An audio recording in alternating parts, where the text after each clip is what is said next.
addressing our customers' needs.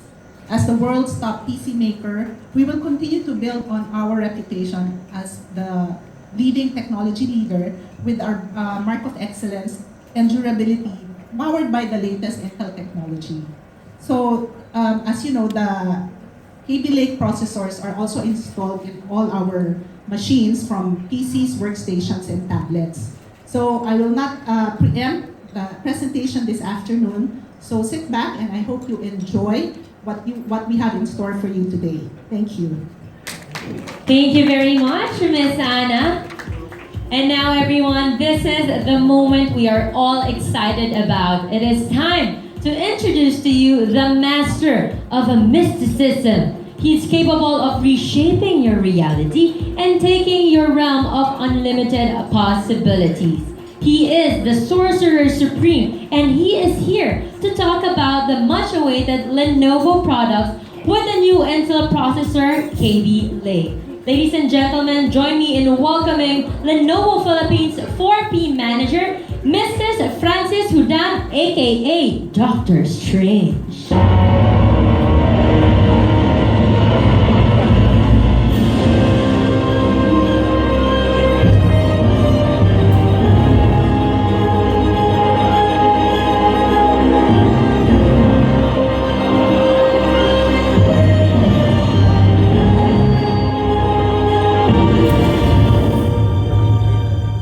Entrance. Super Strange or Doctor Strange, you can call me. Good afternoon, everyone. Thank you for coming over, and this is going to be an exciting day for most of us. Thank you, Apple, for introducing me. Sabi nga nila, hindi tayo Apple, kundi pair tayo. Yeah. So, for the rest of the day, we'll be a pair on this event. So, let's go on to the show right now. So, Francis, Yes, Apple. kanina ini-explain ko na kung gaano kami lahat ka-excited, but can you give us a sneak preview or what can we expect this afternoon? So as Anna mentioned, Lenovo is in the top PC vendor in the industry and will continue to deliver these highly anticipated products. And with that thought leadership, we will always have the reliable products in the market. Now, in a few minutes, I'll be sharing with you at least 6 products. We have a slew of products in the market, but right now, we'll continue to deliver first on technology more for mobility people who are highly mobile and highly demanding professions in the industry. That's why, in this industry of ours, right, please? Okay. We'll continue to deliver Kaby Lake processors into our machines. So what do we expect in Kaby Lake, you know? Siguro Apple, hindi mo na-realize na you're not a tech-savvy person, di ba? Most of us, we came from Skylake. Well, Skylake is a thing of the past. It's already 1 year past ago na we launched it. Now, Kaby Lake is the new technology and it's built on not necessarily a new architecture, okay? Kaby Lake, however, to share with you, like Skylake to Kaby Lake, it's almost the same 40 nanometer architecture. However, let's give you an example. What are the important, incremental changes into the Kaby Lake? One would be, let's take for example, you have an i5 processor, same i5 processor on a 3.1 gigahertz ang isang Skylake. Now, Kaby Lake can deliver the same nanometer, same technology, but it can boost up to 3.5 gigahertz of speed. So more power, more performance on Kaby Lake. Okay, that's one. Another thing for Kaby Lake, what do you expect? Videos. If you go for a Core i3 ng 3rd generation, okay, you'll be able to experience only H.264 video codec. So yun yung mga full HD display. But right now, when you go for Kaby Lake, you'll be able to experience a 4K display natively. You don't have to have an external graphics card to deliver that. So 4K display, ito yung highest resolution right now, especially when you have large TVs. And video codecs, especially on media entertainment, when they compress these videos into the processing power of the CPU, Kaby Lake, what happens is you will be able to enjoy the H.265. Kasi if you run an H.265 on an old processor, nag-ano yun, it stutters. Okay? That's the second thing. The third thing is, what are the improvements in office productivity? So that increases at least 12% on office productivity because if you get that speed, turbo boost speed, up to 3.5 gigahertz. Example, for an i5 processor, you'll be able to have faster deliverance on office productivity. Okay? So yun yung mga major changes that we have right now on the Kaby Lake processor. It may not be a big jump from one technology to another, but on the same nanometer of Kaby Lake and Skylake, you are able to deliver more power and performance on the new processors. Wow, more power, more performance. Definitely something na gusto natin sa ating mga device. But, you know, Francis, not all laptops are created equal. So what would you recommend to those users who regularly work out of the offices, out of their homes, but relies on cloud services and portability? And of course, they want to simplify but still get the things done for them. So as mentioned, highly demanding. So let me call on Pauline to come on stage. Okay. So this one, the new model, the X270, ThinkPad X270. So its performance meets portability. So as you mentioned, mobility is one of the considerations of our customers. That means that customers right now like to be outside of the office, especially BPO customers. Gusto nila yan. They don't want to work outside, they want to work in collaboration outside of the working environment. So what we have in mind, okay, what Pauline is showing to you is an X270. The X270 itself, next slide. Okay, it's built for today's business. So this means that with the Kaby Lake processors and the robustness of X270, it's a 12.5-inch screen. So if you want to be highly mobile, you want to have a smaller screen size. And how to go on into the industry when corporate people, especially commercial people, they have to think in mind, ano ba ang kailangan nila? What do they need? They need something that is powerful, that is also expandable later on. So future-proofing the devices. So it does, what it does is, it also expands, it expands with SSD drives, also memory capacity up to 32 gigabyte of DDR4 memory. So malaki yun, malaking expansion yun for customers. And for highly mobile people, this means we have to draw out more battery life out of these new units. Nako Francis, alam mo, aside from mobility, another feature that of course, ako personally, I'm looking for is security. I want to make sure that my files, my laptop or my device is protected. So if mobile phones, they have this finger scans to unlock the device, is this also, does this also have that kind of feature?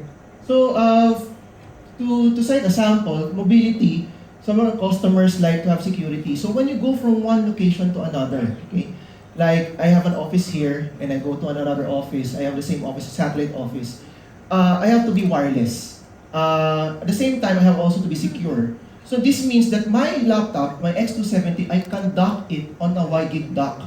I don't have to have cables attached to it because the dock station is attached to a secondary screen, the LAN ports, and additional USB drives. But once I dock it in my station, I'll be able to wirelessly connect to that dock station without the cable clutter. At the same time, for fingerprint security, biometrics is another security feature that we put into the heart of most of our ThinkPad Classic notebooks, because commercial customers or most customers, they cannot memorize all their passwords. So what we did was to improve the keyboard layout, especially the fingerprint, to be a touch type of biometric device. Hindi na siya swipe, but it's like the latest ones that you see on your phones. It's biometric that you only touch it and then it's gonna unlock.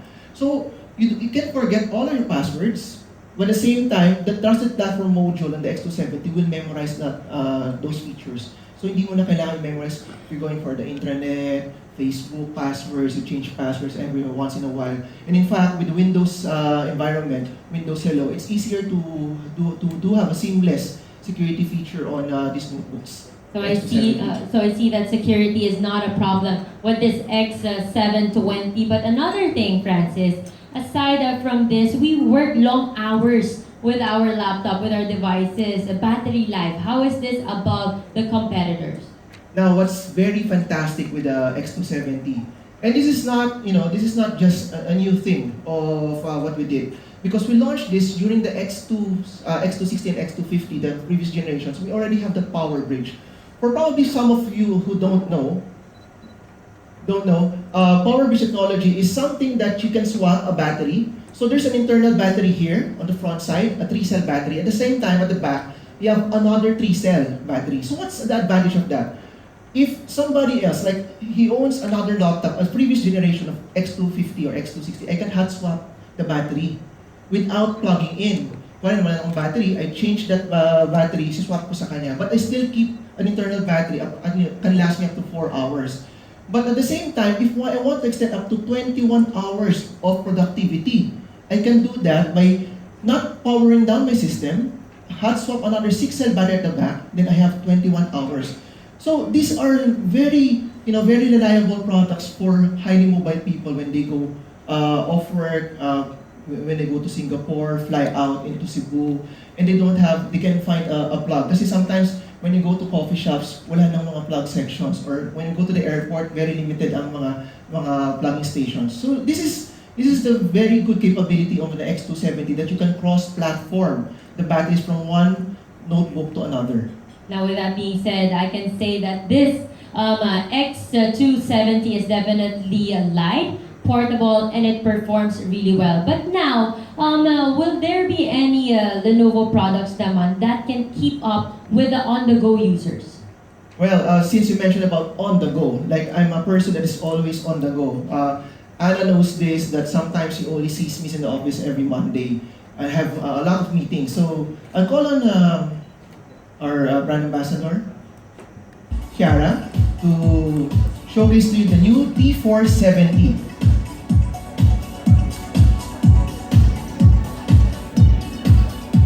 Okay?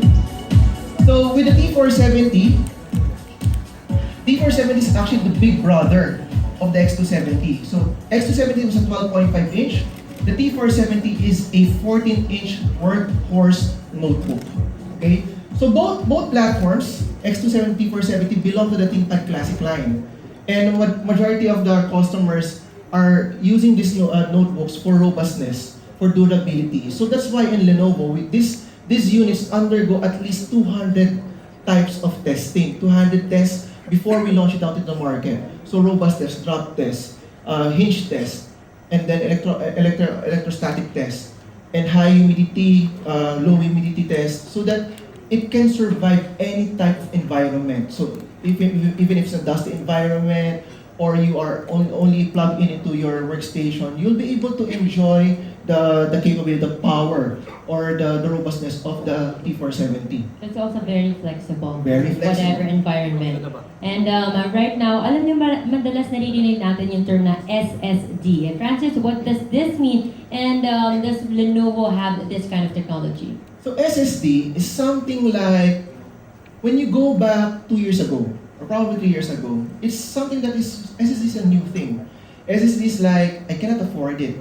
Probably a 64 gigabyte SSD, a solid state drive, what we call solid state drive. It's like having a USB flash drive inside your laptop.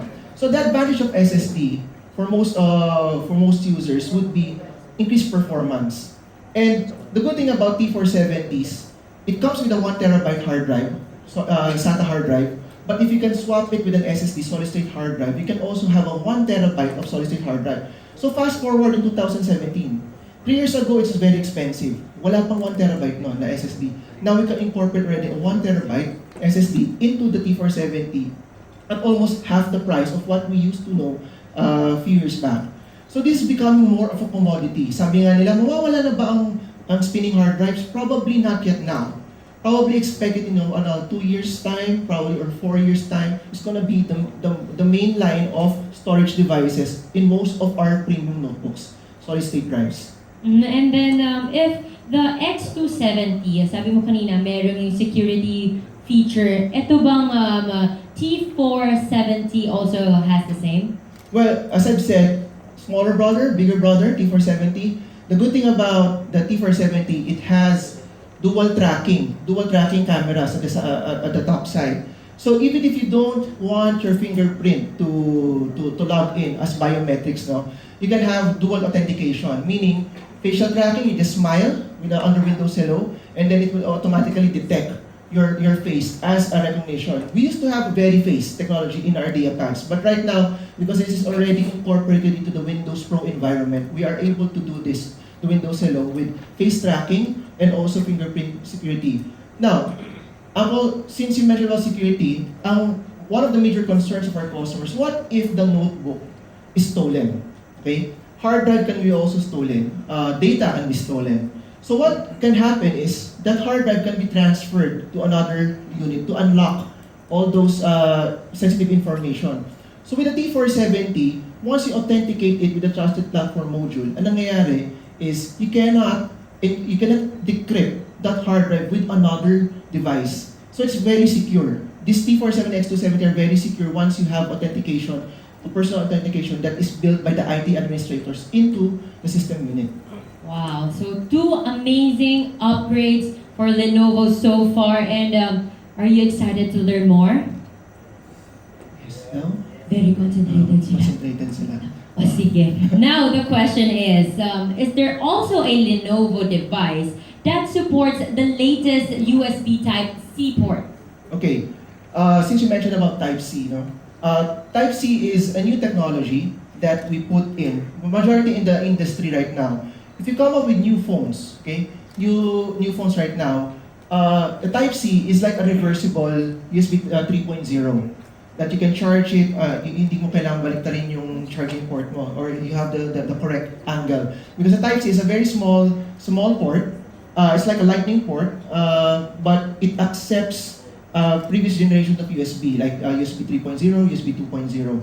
Now, Type-C is usually available only on X1 Carbon, yung mga high-end models natin, or especially on the T570. But what we did in the industry with the E470, we are able to incorporate Type-C into the 15-inch notebook of the E470. So let me call on Pauline to showcase to you how it looks like right now, the E470.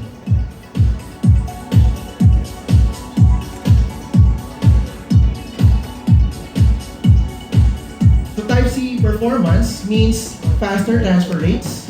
At the same time, you don't sacrifice portability on the E470 because it is almost identical to the T-Series, the T470, except that this is only built on ABS plastic. The Thinkpad Classics X270, T470 are built on magnesium aluminum. But if you do it side by side with the T470, it's almost the same ang kanyang look and feel. So when you transition from one notebook to another, from a staff user, probably you're going to be a middle manager later on, they'll be able to enjoy the same tactile feel of the Thinkpad keyboard because hindi sila maninibago dun sa look and feel ng notebook. Now, the E470 itself, okay, it's also built on reliability. This means that lifespan of this one will also go up to 4 years of its PC life cycle. How do we do it? With Kaby Lake processors, and upgradability-wise, we were able to put it into the E470. So it also undergoes 200 testing before we launched it to the market.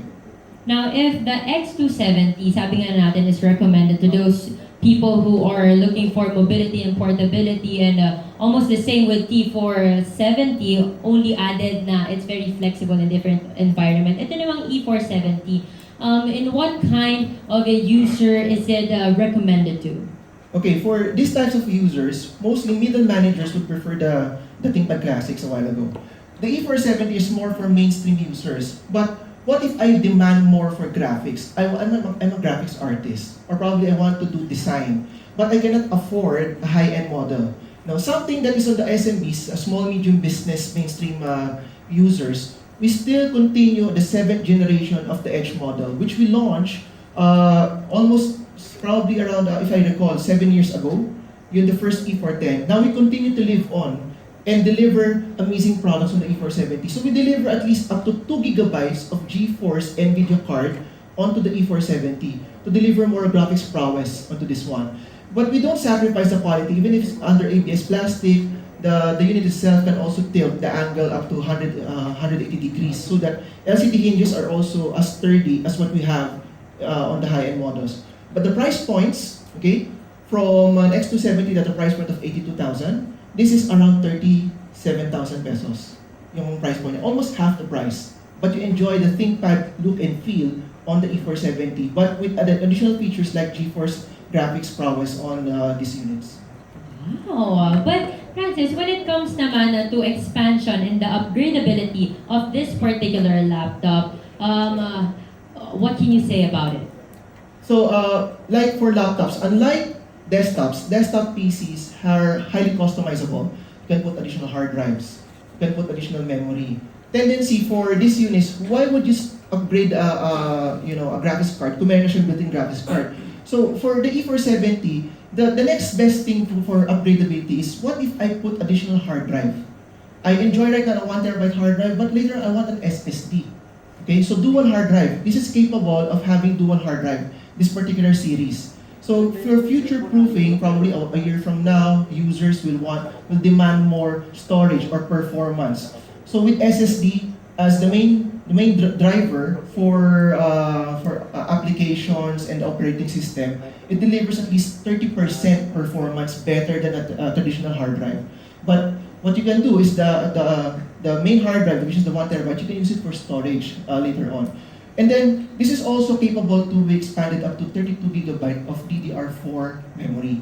So expansion, yes, you can do it on also the E470s. With all the innovations, the technology that comes out the market every 3 months or so, of course, users also look for a future-proof device. So, meron bang ino-offer ang Lenovo when it comes to this one, but still having that good performance and very reliable?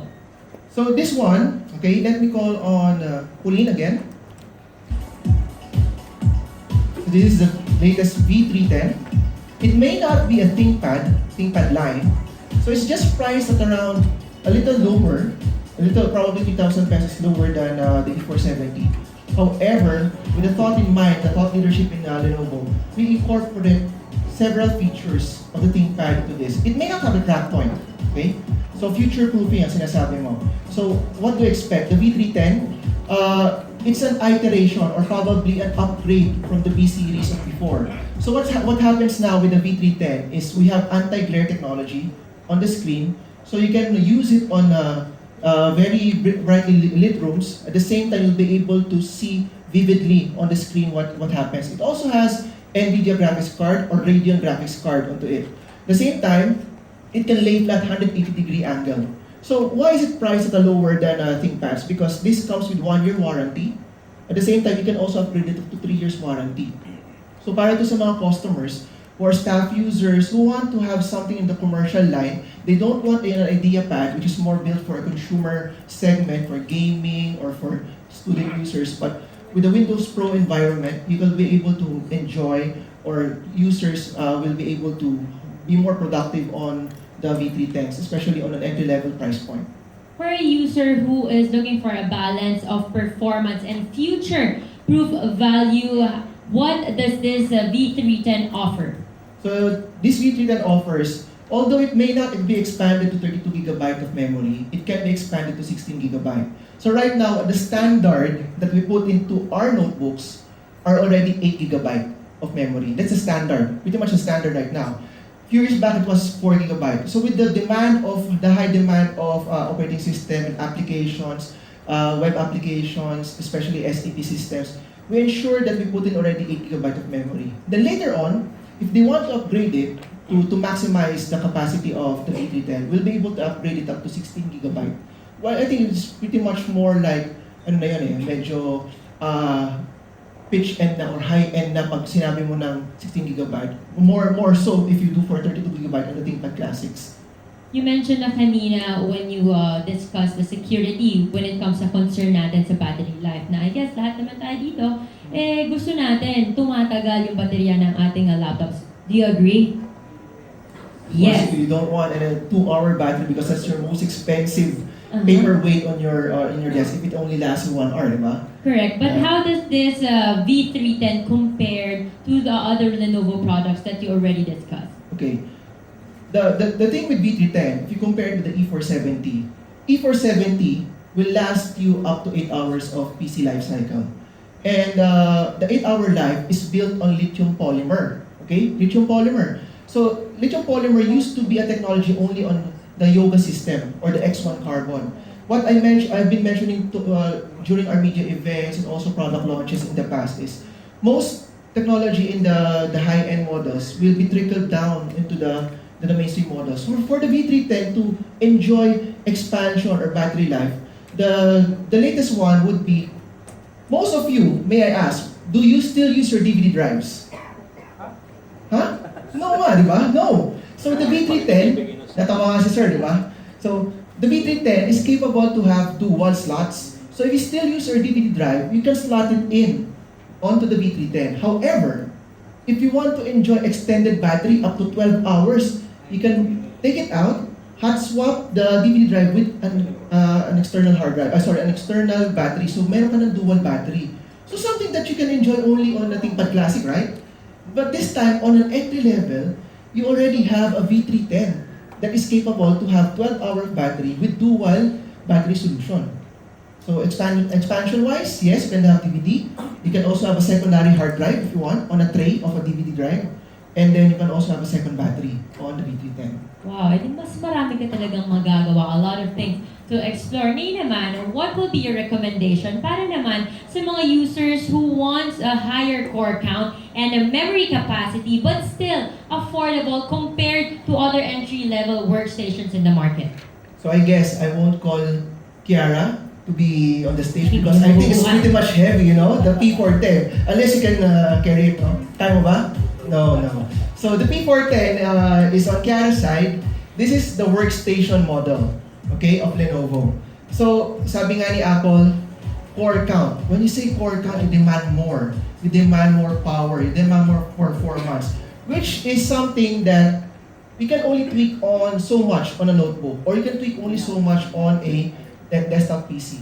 So for the P410, when you say core count, more core counts, this is geared towards more for architecture, engineering, media and entertainment, because these customers rely on 3D rendering. And the P410 is highly probable or reliable performer for ISV certified applications like Autodesk, SolidWorks. Okay, these are 3D applications, and also Adobe products, especially the Adobe Creative Suite, which incorporates all of different tracks from documentation, from video tracking, that they use the P410, these customers, to do rendering. So this is a highly capable product for those are very hardcore na mga users inside the office environment.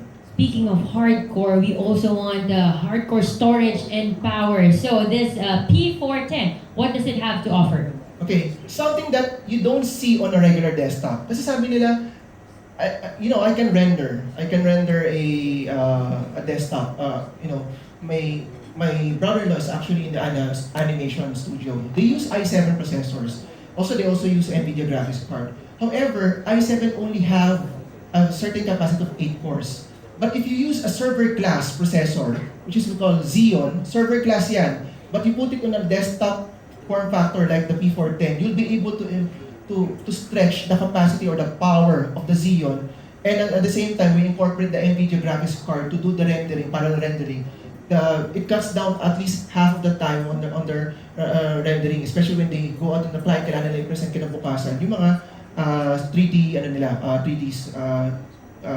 rendition sila, or yung mga design sila under Autodesk. So this is the power of the Intel Xeon processors as compared to what you can do only on a desktop, which are on up to i7 processors only.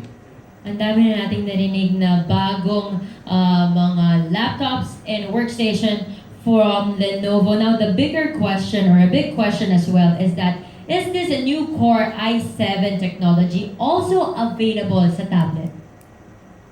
So before we go into that, I'll just share with you some points for the P410. Now, if you compare for a desktop PC, the tendency is only have at least two hard drives for expansion. For P410s, you can have an expansion up to 4 hard drives, SSDs or regular hard drives, 10,000 RPMs na hard drive. You can put it on the P410. Plus the fact that if you demand more power of it, it has 80 plus platinum na technology on the power supply. It will have a 490 watt power supply upgradable to 600 watt of power supply. So on an Intel Xeon processor, dual graphics card will put it into it, you'll be able to have a reliable performer on a workstation model like this. Now, going back to your question, no, Apple, do we have something like an i7 or a tablet? Yes, for a tablet. Okay. I'll call on Pauline again.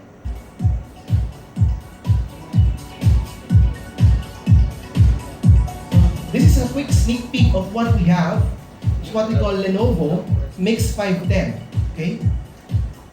2 years ago, if I recall, I launched the Mix 300 series.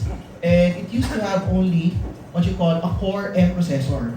Sabi nga nila, Core M is only a processor that is built on mobile devices, smartphones or small tablets. And I think, Core M is now a thing of the past. It's probably going to die. I don't know if it's going to die, but it's going to be replaced already by the latest Kaby Lake processors. How is it powerful? On a very sexy device, on a Mix 510, you have a solution that is similar to a tablet, but also can go for a notebook. However, if you question, why would you put, how can you put an i7 processor into this one? That's the power of Kaby Lake. It doesn't demand much power. Hindi mo kailangan ng high-speed fan to run on it. And this one is already running on an i5 and an i7 configuration on a single tablet solution. So nasa loob na siya. You don't have fans on it. Now, to increase performance on this one, okay, you also have the capability to have SSD already onto this one. On a 256 SSD on a Mix 510. So almost all the features na na-discuss natin kanina can also be found in this Mix 510. Am I right? Yes. So when it comes naman to connectivity, how does this compare to the other products na diniscuss mo kanina, Francis? So in terms of connectivity, of course, customers want to go out and they are more productive. Kailangan sila they want to sign documents. They want to be more productive outside, draw, do annotations. So that means you're not connected to the wires, but you are connected to the mobile internet or to the mobile world. And connectivity-wise, this is a touchscreen model, and it has also capability to have a 3G module. So if you want to put a 3G SIM card onto this one, it's capable without even having a Wi-Fi. You'll be able connected. You'll be connected to your 3G network or the 4G network. And now na nakita na natin na it's not just a PC, but a tablet as well. But the question is, how can we further explore this amazing, beautiful, beautiful tablet? So the tablet itself acts as a two-in-one device. Yun yung sinasabi natin, two-in-one. So it acts as a tablet when you want to use it as a consumption device, when you want to watch high-res videos, especially if it's on full HD, on a 12-inch solution. Now, if you want also to go for productivity, okay, you can attach the keyboard, and this is a lighted keyboard, and this means that you'll be able to do your Office, MS Office productivity solution onto the tablet. Now, another way of experiencing the difference between this one and the regular clamshell notebooks, Apple, is the regular clamshell notebooks are non-touchscreen. So this has a pen, a capacitive pen, that you can write anywhere. Some devices would have only a write solution, but you must have only a certain section where you can write. But here, you can write anywhere, and then when you write anywhere, that means it will detect your penmanship, and then it will convert it to text. You can also do coloring or drawing on this one, especially when you go for Photoshop activities. So this is a portable solution for customers who want the best of both worlds, creativity, productivity, at the same time also touch functionality on a price point that is almost the same as the E470. So it's not a very high-end priced two-in-one notebook, but it's more for affordable use. Na customers want something that is touchscreen, or do I want something that is clamshell? A clamshell, you can go for an E470. A touchscreen, you want to go for the Mix 510. Wow. So ladies and gentlemen, you just saw and heard the 5 latest innovations from Lenovo. 5 amazing devices that are indeed powerful, not just in terms of performance, but also portability. And this will truly reshape your reality and give you that perfect balance between work and play. So again, let us give a round of applause and a great thank you to Sir Francis Hudan for enlightening us in this new product. So now, hindi mo na kita paalisin. Because we are now opening the floor for questions. You may, if you have any questions, please raise your hand and there. We have our first question. There we go. Yes. Hi, good afternoon. Thanks for having us. Wonderful set of devices. I'd just like to ask quickly. Oh, sorry, Ren Alcantara from Gadgets Magazine. I'd just like to ask quickly, when will all of the devices be available? Will they all be lumped together or staggered throughout the year? Okay, it's actually available right now. So the two models that are available in the market right now are the E470 and the V310. Now, what's going to be available by April timeframe? Okay, there's going to be the T470, X270, Mix 510, and the P410. So right now, customers are able to enjoy already to transition from their old PCs or old laptops if they want to go for the E470 V310 right now. But for the rest who can still wait until April, they can go for the ThinkPad classics like the TNX models. Right, thanks very much. Thank you very much, sir. Next Thank you. question. Don't be shy. Oh, there. We have another question. Good afternoon. Good afternoon. From HWM. Hi, Lionel. My question is the V310 categorized? It is not categorized under the ThinkPad line, right? Yes. Is it categorized under the IdeaPad line? Actually, that's a good question because there's a misconception in the market. Where does the V310 fall? Even in the past, there was a B4180 and an E3180 that is not branded as ThinkPad. However, these notebooks are categorized under the Lenovo Business Group. So when we say Lenovo Business Group, it's not categorized as IdeaPad. You won't even see a moniker on the V310 itself that it has an IdeaPad logo. It's actually under Lenovo Business Group. So it's under commercial, catering towards more for small, medium business customers. Thank you very much for your question, sir. Now, any more? We are ready to entertain a couple more questions before we proceed. Just raise your hand. Don't be shy. Our friends in the back. Oh, there. We have a question.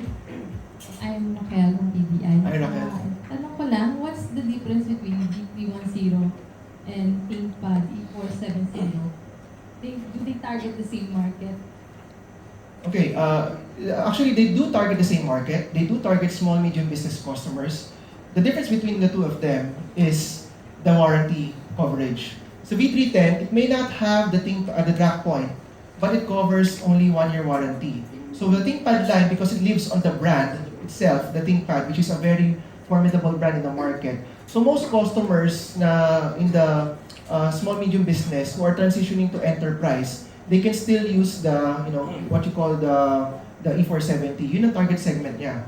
For the V310 naman, these are more or less for volume transactions. For customers who are in the government industry, they want some low-cost notebooks. At the same time, they want something that is a performer. So we offer into two segments, a small medium business for both units, except that more for SMB enterprise ang E470. The V310 is more for volume and transaction like schools, government, and a SOHO business.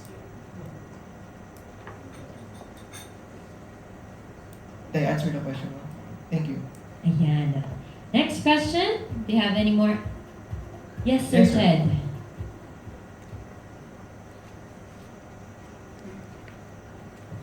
Hello, I'm Ted Claudio of Wazzup.PH. So ThinkPads have been very popular for the corporate line and especially popular with the IT managers. Can you just please highlight some of the features in terms of like IT assets management, network discoverability, and other management features? Okay, this is a good traction for us because we have launched the full portfolio right now of ThinkPads. So majority of what you mentioned about manageability, it's more for the T470, X270 ThinkPad Classics because sometimes these models run under vPro technology. So once you have vPro technology, IT managers are able to remotely access the units itself, which is not available on the E470. The E470 don't have vPro.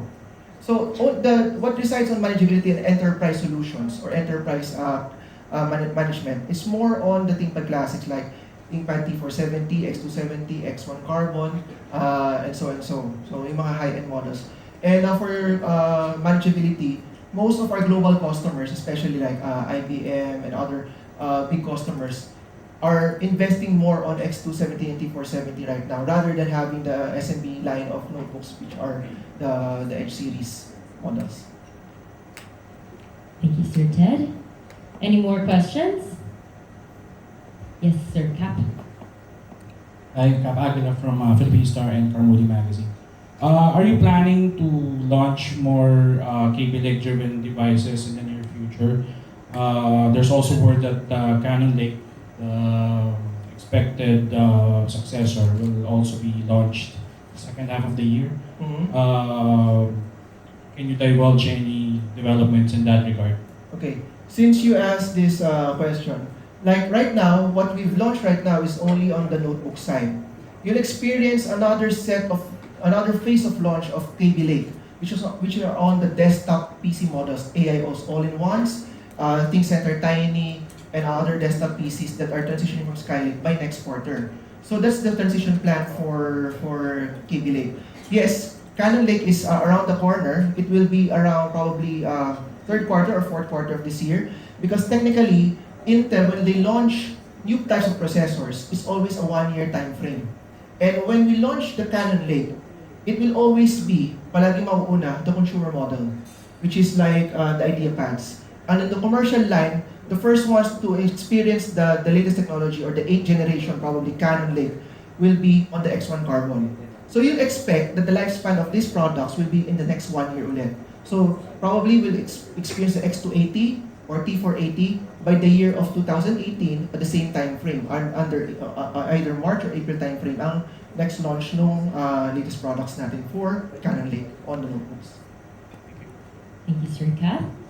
More questions? Alright, and with that, again, we would like to thank Mr. Francis Hudan for sharing valuable information with us this afternoon. And at this point, may I request on stage our guests with Lenovo representatives to have a group photo. We'll call on the first table, the table in front. Please come up on stage for a group photo.